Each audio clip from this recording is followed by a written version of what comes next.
Hi guys, welcome to my channel. This is Bhargav Naveen traveller. ఇవాళ అయితే హైదరాబాద్ నుంచి కాకినాడ అయితే వచ్చాను.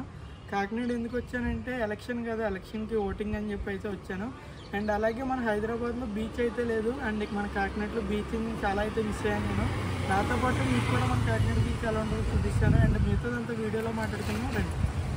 బుల్డోజర్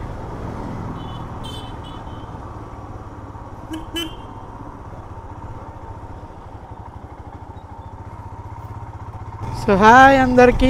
అండ్ మనం బీచ్కి అయితే వెళ్ళిపోతున్నాం. ప్రజెంట్ అయితే మన కోరమండల్ రోడ్లో అయితే ఉన్నాం. ఇక్కడ నుంచి మనకి ఇంకా ఆల్మోస్ట్ 2-3 కిలోమీటర్స్ ఉంది. ఇక్కడ నుంచి వెళ్ళిపోతే బీచ్కి అయితే వచ్చేస్తాం. ఈ రోడ్ అయితే చాలా బాగుంటుంది. ఇప్పుడైతే సమ్మర్ సీజన్ కాబట్టి సమ్మర్ సీజన్ ఇంకా వింటర్ సీజన్ టైప్ వస్తే చెట్లు అన్నట్లకి పువ్వులు అయితే వచ్చి బాగుంటుంది రోడ్డు. ఇదైతే మన కోరమండల్ ఇది.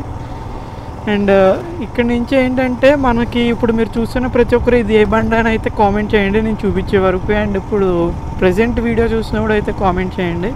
అండ్ అలాగే video me friends and me family members కూడా షేర్ చేయండి. బీచ్కి అయితే వచ్చేసాం. ఇదే మన లైట్ హౌస్ అయితే ఇదేమంది కాకినాడ లైట్ హౌస్. ఇక్కడ అయితే వచ్చేసాం. మనకి ఎంటర్ అవగానే మనకి హనుమాన్ అయితే కనిపిస్తారు. హనుమాన్ గారు జై శ్రీరామ్. గతుకులు పోయారు రోడ్డు మొత్తం. మనం బీచ్లోకి వెళ్తుంటే కనిపించేదే రైట్ సైడ్ మనకి గ్లాస్ బ్రిడ్జ్ అయితే ఉంది చూడండి.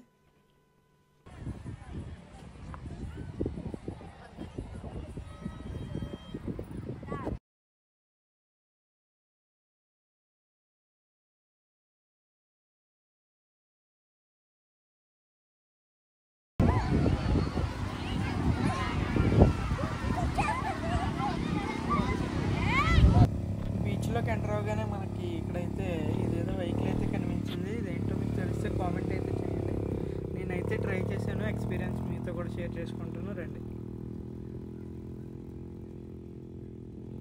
మామూలుగా ఉండదు, వీళ్ళందరూ హెల్మెట్ పెట్టుకుంటే లావుగా ఉన్నాం కదా మనిషి, ఇదేంటని చెప్పి చూస్తారు.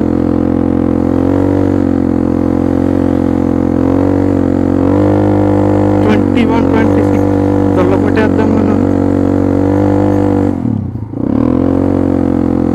ఇసుకలో లాగడం అంటే కష్టమే, అది మనం ఇంతలా ఉన్నాం. ఎక్సలేటర్ ఇవ్వరా మామ, తొక్కురా బండి.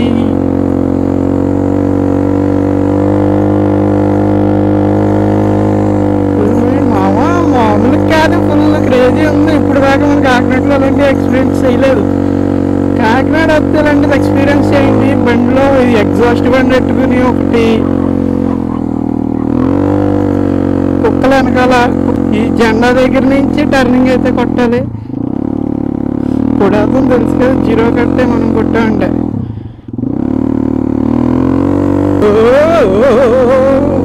మాట అంటలేదు పోయి. ఇది గుర్రం ఎక్కితే గుర్రం చచ్చిపోద్దాం అని తెలుసు కదా, నేను గుర్రం ఎక్కలేదు. ఇది ఎక్కాం. మన కాకినాడ బీచ్ చూసారా ఎంత క్రౌడ్గా ఉందో. ఫుల్ జనాలు అయితే నిండిపోయారు. మన ఎలక్షన్ కానీ చెప్పి మొత్తం అందరూ ఇక్కడికి వచ్చినట్టున్నారు. అండ్ ఎలక్షన్కి వచ్చిన ప్రతి ఒక్కరు అయితే ఫుల్ ఎంజాయ్మెంట్ చేస్తున్నారు. అండ్ చిన్నపిల్లలు కానీ పెద్దవాళ్ళు కానీ పేరెంట్స్తో వచ్చిన వాళ్ళు కానీ. అండ్ ఇక్కడ ఈ లవర్స్ని చూస్తుంటే మనకు లేదని చెప్పి చాలా ఫీల్ అవుతున్నాం. ఇంకేం చేయలేం, అలాంటివన్నీ కామన్ ఇంకా. అండ్ ఆ క్రౌడ్ అయితే చూడండి, చాలా ఫుల్ క్రౌడ్ అయితే ఉంది. నేను ఇప్పుడు దాకా బీచ్కి వచ్చినప్పుడు అయితే ఇంత క్రౌడ్ అయితే నేను ఎక్కడ చూడలేదు అసలు. చాలా తక్కువ మంది వస్తారు. నేను వచ్చిన ప్రతిసారి చూసినప్పుడు ఇంత క్రౌడ్ అయితే లేదు. ఓన్లీ మన ఫెస్టివల్స్కి ఏమన్నా బీచ్లో అయితే అప్పుడు మాత్రం చూసాను. అండ్ మిగతా మధ్యలో అయితే ఇంత క్రౌడ్ అయితే ఎప్పుడు చూడలేదు. చాలా ఫుల్ క్రౌడ్ అయితే ఉంది. మా కాకినాడ బీచ్ గురించి చెప్తే ఎలా ఉంటుందంటే, మన కాకినాడ బీచ్ ఇప్పుడు ఇన్స్టాగ్రామ్ ఓపెన్ చేస్తుంటే అమ్మాయి ఎలా ఉంటుందంటే మన కాకినాడ బీచ్ అంత అందంగా ఉంటుందని చెప్పి అయితే అంటారు ప్రతి ఒక్కరు. మన కాకినాడ బీచ్కి మాత్రం క్రేజ్ అయితే ఉంటుంది. తెలుసు కదా, తగ్గేదేలే.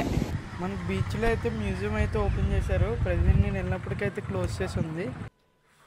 మ్యూజియంలో మరి ఎలా ఉంటుందో మనం అయితే ఇప్పుడు దాకా చూడలేదు, నెక్స్ట్ టైం చూడాలి. ఎర్లీ మార్నింగ్ బీచ్కి అయితే వచ్చేసాను. మళ్ళీ ఎర్లీ మార్నింగ్ వ్యూ ఎలా ఉంటుందో అది కూడా క్యాప్చర్ చేసి మీకు వీడియోలో పెడదామని అయితే ఎర్లీ మార్నింగ్ కూడా వచ్చాను నేను. అండ్ అలాగే ఏంటంటే మనకి మార్నింగ్ వస్తే ఇక్కడ మనకి చేపల వల అయితే పడుతున్నారు. అది నాతో పాటు మీకు కూడా చూపిస్తాను. మిస్ అయిన వాళ్ళు అందరూ చూసి ఎంజాయ్ చేయండి. చూపిస్తా చూడండి. చేపలు ఇంతమంది పట్టుకుంటే కానీ చేపలు మనం తినడానికి అయితే ఉండదు. ఇంతమంది కష్టపడితే కానీ ఫలితం అయితే ఉండదు. అంతమంది కష్టపడ్డాక కూడా ఎన్ని వస్తాయో తెలీదు. ఇంకేళ్ళ కష్టం అనేది మనం చెప్పడానికి అయితే సరిపోం. ఎవరి కష్టం వాళ్ళకే తెలుస్తుంది. అండ్ మనకి సన్ రైజ్ కూడా ఉంది, అది కూడా చూసేద్దాం రండి.